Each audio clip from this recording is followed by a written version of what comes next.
We'll see you now.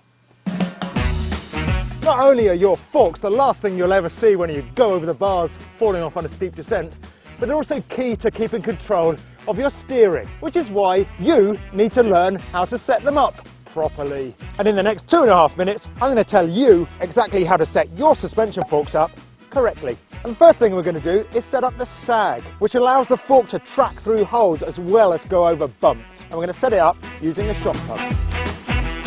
And to measure our sag, we're going to slide this little marker down the fork to the bottom and stand up gently into a riding position. And a good tip here, if you haven't got any mates to hold you up, is to lean against something like a tree. And then very gently, without moving the forks anymore, we've got to get off the bike.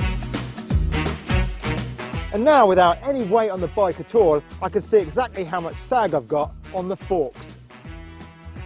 And I can see the markers more than 1/4 or 1/3 of the way up the forks. I need to add some pressure. And then I'm going to get back on the bike and recheck it.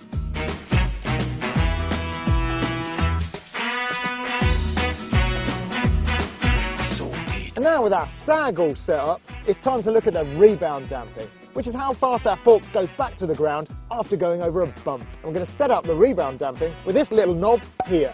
And winding it in clockwise, we're going to count the number of clicks to fully closed.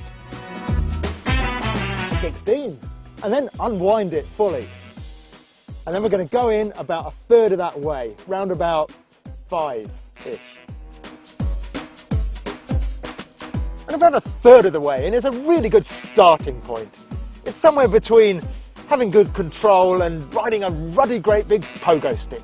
And finally, if your forks have got them, we're going to look at the slow speed damping. This is the control on your forks that stops your forks diving through their travel just from putting your brakes on. And again, we're going to wind that in about 1/3 of its number of clicks. And lastly, if you're not getting all the travel out of those expensive forks you've got, then don't be afraid to mess about with those air pressures. And another lastly, if your fork isn't feeling right, then get them serviced. Because a happy fork is a serviced fork.